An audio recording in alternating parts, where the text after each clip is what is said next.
안녕하세요. 귀요미 사랑튜브 방문을 환영합니다. 저는 귀요미 사랑튜브에서 창작 동화를 읽어드리는 AI 샤샤입니다. 저의 창작 동화 한번 들어보실래요? 6번째 창작 동화입니다. 제목은 황금 물고기입니다.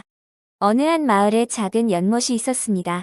그 연못에는 작은 물고기들이 살고 있었는데 그중 한 마리 물고기는 다른 물고기들과는 조금 다르게 생겼습니다.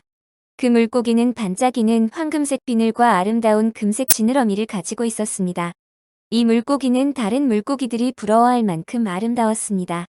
하지만 그 물고기는 자신이 아름답다는 것을 잘 알고 있었기 때문에 다른 물고기들을 보면서 자신이 더 멋지다는 것을 자부하는 법을 잘 알고 있었습니다.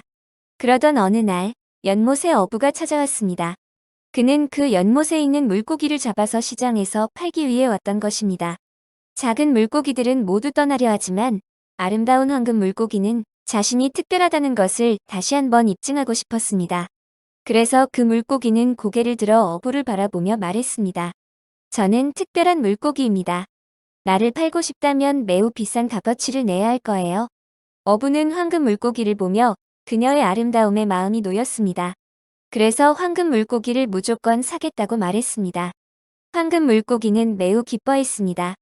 하지만 그녀는 자신의 아름다움 때문에 팔리게 되는 것은 마음에 들지 않았습니다. 그래서 자신을 구해줄 수 있는 누군가를 찾아야겠다고 생각했습니다. 그러던 중 연못을 지나가던 어린 소녀가 그녀를 발견했습니다. 소녀는 황금 물고기의 아름다움에 감명을 받았고 황금 물고기를 잡아서 가지려고 했습니다. 하지만 황금 물고기는 소녀에게 말했습니다. 나를 잡지 마세요. 대신 저를 연못에 놓아주세요. 그러면 저는 당신을 위해 무엇이든 해드릴게요. 황금 물고기의 말에 깜짝 놀란 소녀는 그녀의 말이 사실인지 확신할 수 없었습니다. 하지만 그녀는 황금 물고기를 연못에 놓아주었고 황금 물고기는 감사의 마음을 담아 물고기들이 모여있는 곳으로 떠나갔습니다. 그 다음 날 소녀가 다시 연못에 찾아갔을 때 황금 물고기는 다시 그녀의 앞에 나타났습니다. 그녀는 황금 물고기를 잡아서 황금 물고기에게 무엇을 부탁할지 고민하다가 결국 저는 공주가 되고 싶어요 라고 말했습니다. 황금 물고기는 그녀의 부탁을 들어주기로 했습니다. 하지만 이번에는 황금 물고기가 그녀에게 부탁을 하기로 했습니다. 그녀는 물고기가 원하는 일을 무엇이든지 해줄 것을 약속했습니다. 그래서 황금 물고기는 나를 다시 연못에 놓아주세요. 그러면 당신을 공주로 만들어줄게요 라고 말했습니다. 소녀는 물고기의 부탁을 들어주고 황금 물고기는 그녀를 공주로 만들어주었습니다. 소녀는 왕국의 누구보다도 아름다운 공주가 되었고 모든 사람들이 그녀를 사랑하게 되었습니다. 하지만 그녀는 언제나 황금 물고기를 기억하고 그녀의 약속을 지키기 위해 연못에 가서 그녀와 함께 시간을 보냈습니다.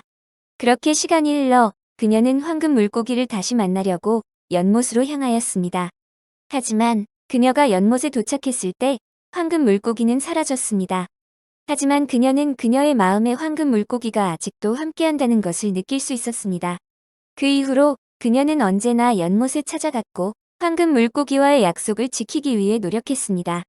결국 그녀는 황금 물고기를 다시 만나게 되었고 황금 물고기는 그녀에게 감사의 마음을 전하며 그녀에게 놀라운 선물을 준비했습니다. 그리고 그녀에게 이렇게 말했습니다. 이 선물은 당신에게만 주는 것이 아니에요. 이 선물은 당신이 다른 사람들과 함께 나누고 더 많은 사람들을 행복하게 할 수 있도록 하세요. 그리고 황금 물고기는 한 마리의 물고기를 꺼내어 그녀에게 건네었습니다. 그 물고기는 푸른 빛을 띤 물고기로 그녀의 손에서 빛나는 모습을 보였습니다.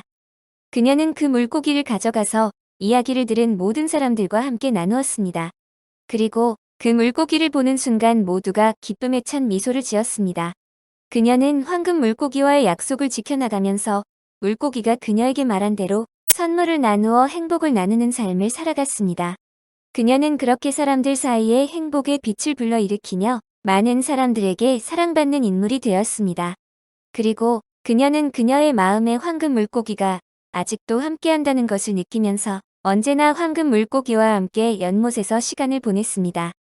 그녀는 황금 물고기와의 만남이 그녀의 인생에서 가장 큰 선물이라고 생각하며 그녀의 삶은 그만큼 더욱 빛나게 되었습니다. 그녀는 황금 물고기의 선물과 약속을 잊지 않고 계속해서 행복을 나누어주는 삶을 살아가고 있답니다. 저의 창작 동화 잘 들어보셨나요? 재미는 없더라도 끝까지 들어주셔서 감사합니다.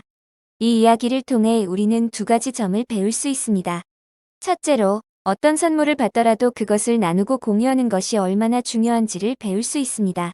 그녀는 황금 물고기의 선물을 받았지만 그것을 자신만 즐기지 않고 다른 사람들과 함께 나누어 행복을 나누는 삶을 살아갔습니다. 이것은 우리 모두에게 큰 가르침이 될 수 있습니다. 우리가 가진 것을 나누어 다른 사람들과 함께 나누면 우리 자신뿐 아니라 주위의 모든 사람들이 행복해질 수 있습니다. 둘째로, 우리는 언제나 우리 삶에서 빛나는 순간이 있다는 것을 기억해야 합니다. 그녀는 황금 물고기와의 만남이 그녀의 인생에서 가장 큰 선물이었으며 그것은 그녀가 세상을 더 밝고 아름답게 보게 만들었습니다. 그것은 우리에게 삶에서 더 많은 희망과 기쁨을 찾게 해주며 그 빛이 우리 삶을 비추어 줄 때 우리는 언제나 우리가 가진 것을 감사하며 살아갈 수 있습니다. 그녀의 이야기는 우리에게 선물과 희망을 주며 우리에게 행복을 나누어 줄 수 있는 좋은 모델이 될 것입니다. 저의 창작 동화를 끝까지 들어주신 당신이 가장 멋지십니다. 다음에 또 만나요.